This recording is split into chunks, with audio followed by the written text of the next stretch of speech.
نحمده ونصلي على رسوله الكريم اما بعد فاعوذ بالله السميع العليم من الشيطان الرجيم بسم الله الرحمن الرحیم۔ سامعین کرام، السلام علیکم ورحمۃ اللہ وبرکاتہ۔ ایک سوال کے جواب میں عموماً ایک مسئلہ ہمارے اس معاشرے میں گردش کرتا ہے کہ جس میں اکثر لوگ اس چیز سے ناواقف ہیں کہ منہ بولے بیٹے کے متعلق شریعت کیا کہتی ہے۔ جو لوگ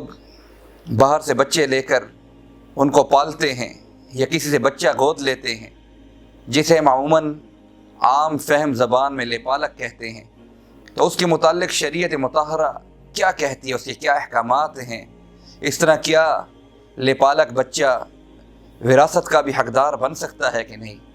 تو اس کے جواب میں نہایت مختصراً اور جامع انداز میں اس موضوع پر روشنی ڈالوں گا۔ اور سب سے پہلے میں قرآن پاک کی آیت لیتا ہوں کہ جس میں اللہ تعالیٰ اس حکم کے متعلق قرآن پاک میں ارشاد فرماتے ہیں: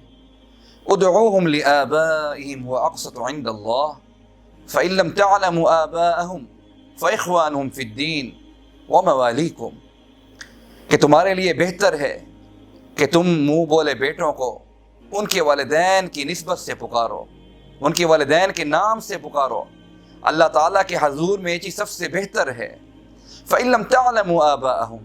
اگر تم ان کے والدین کے نام کو نہیں جانتے، تم ان کی ولدیت کو نہیں جانتے، فَإِخْوَانُكُمْ فِي الدِّينِ،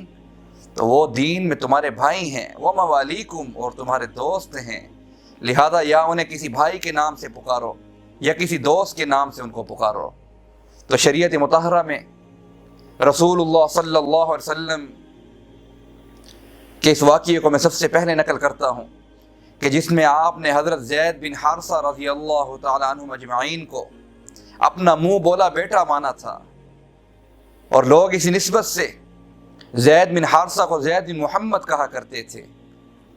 تو یہ چیز اللہ تعالیٰ کو شریعت میں پسند نہیں آئی، اور اللہ تعالیٰ نے حکم دیا کہ نہیں، آج کے بعد جتنے لے پالک منہ بولے بیٹے ہیں سب کو ان کے والدین کی نسبت سے پکارو، ان کو ان کے والدین کی اس وراثت سے پکارو۔ اگر تم ان کے والدین کے نام کو نہیں جانتے تو انہیں کوئی اسلامی نام دے دو اور اس سے ان کو پکارا کرو۔ تو یوں اس شرعی حکم میں کوئی شخص کسی بچے کو گود لے سکتا ہے، اس کو پال سکتا ہے، اور اس کا بے شک شریعت میں بہت ہی ثواب ہے، مگر اس بات کا خیال کرنا چاہیے کیونکہ اکثر لوگ اس چیز سے ناواقف ہیں کہ ان کی ولدیت کے خانے میں وہ اپنا نام لکھوا دیتے ہیں یا ان کو اپنی ولدیت میں لے کر آتے ہیں، ان کو اپنی اولاد کی طرح سمجھنے لگ جاتے ہیں کہ شاید یہ بھی ہماری سگی اولاد کی طرح ہیں۔ تو ایک بات کھلے طور پر ذہن نشین کر لیجئے کہ لے پالک بیٹا، منہ بولا بیٹا، گود لیا ہوا بچہ کبھی اپنی اصلی اولاد کی جگہ نہیں پا سکتا، اور اسی طرح نہ ہی ترکے میں، وراثت میں وہ حصے دار بن سکتا ہے۔ ہاں، پالنے کا اپنا ایک ثواب ہے، اس کی تربیت کی رب کے حضور میں اس کا اجر ہے، اس طرح اس کو پال پوس کر بڑا کیا تو رب کے حضور میں اس کا مقام ہے، مگر وہ بچہ کبھی بھی آپ کا اصلی حقدار اور وارث نہیں بن سکتا۔ حدیث مبارکہ میں آتا ہے کہ جب تک بچی کو آپ نے پالا اور وہ جوان ہوئی تو حتیٰ کہ یہ حکم ہے کہ جوان ہونے کے بعد وہ منہ بولی بیٹی، اس سے آپ کا پردہ ہوگا شریعت میں۔ اس طرح اگر وہ منہ بولا بیٹا، وہ بچہ بڑا ہو گیا، اگر گھر میں بچیاں موجود ہیں یا خواتین موجود ہیں تو ان خواتین سے اس منہ بولے بیٹے کا بھی پردہ ہوگا، یہ شریعت مطہرہ کہتی ہے۔ اور اس کے بعد وہ آپ کی وراثت میں کوئی حصہ نہیں پائے گا، بلکہ وہ وراثت میں اپنے اس اصلی باپ کی وراثت کا ترکے کا حقدار ہوگا کہ جس کے نطفے سے وہ بچہ پیدا کیا گیا ہے۔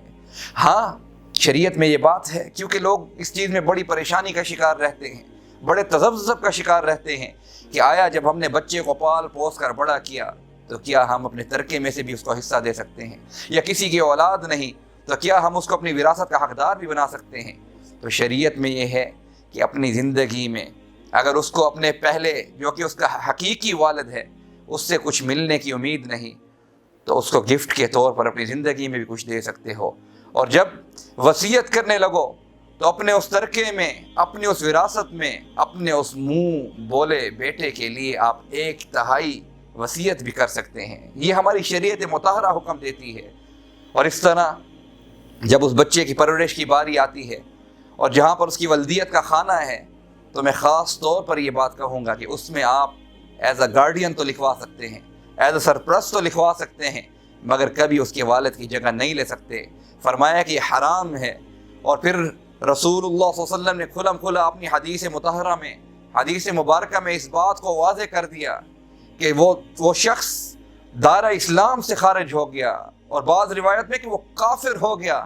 کہ جس نے اپنی ولدیت کسی دوسرے شخص کی طرف منسوب کر دی، یا کس نے کسی شخص کو اپنے باپ کی جگہ پر مان لیا کہ یہ شخص میرا باپ ہے، میرا حقیقی باپ میرا والد نہیں، یا میں اپنے باپ کا اصلی بیٹا نہیں بلکہ میں فلاں کا بیٹا ہوں، تو فرمایا کہ وہ کافر ہو گیا، وہ دائرہ اسلام سے خارج ہو گیا۔ شریعت میں میرے دوستو، سامعین کرام، یہ مسئلہ کیونکہ بہت ہی ایک پیچیدہ تھا اور میں اس مختصر سے وقت میں اس کے اوپر جامع روشنی ڈال رہا ہوں، تو قرآن کی اس آیت مبارکہ کی روشنی میں کہ چاہے وہ بڑے ہو جائیں، چاہے وہ جوان ہو جائیں، آپ نے ان کی تربیت میں کوئی کمی نہ چھوڑی ہو، مگر ادعوہم لآبائہم، ان کو پکارو ان کی اصل والدین کے نام سے۔ اللہ کے حضور میں یہ چیز ہے، اللہ یہ ہمیں حکم دیتے ہیں، فَإِن لَمْ تَعْلَمُوا آبَاءَهُمْ، اگر ان کے والدین کے نام کو نہیں جانتے، ان کی ولدیت کو نہیں جانتے، فَإِخْوَانُكُمْ فِي الدِّينِ، اللہ تعالیٰ فرماتے ہیں کہ وہ دین میں تمہارے بھائی ہیں، شریعت کی روشنی سے تمہارے مسلمان بھائی ہیں، وَمَوَالِيكُمْ، اور تمہارے دوست ہیں۔ تو اللہ تعالیٰ ہمیں ان مسائل کو سمجھنے اور ان پر عمل کی توفیق عطا فرمائے۔ وَمَا عَلَيْنَا إِلَّا الْبَلَاغُ۔